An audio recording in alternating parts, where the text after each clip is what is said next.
কবিতাৰ শিৰোনাম মকৰাৰ মিতিয়ালী। কবি ভৱেন কুমাৰ বৰা।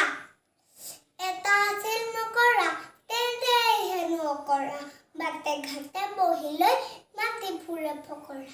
আলহীবোৰ মাতি চলাহী কথা পাতে, বন্দী কৰি ফান্দত পেলাই বৰ ভোজ পাতে।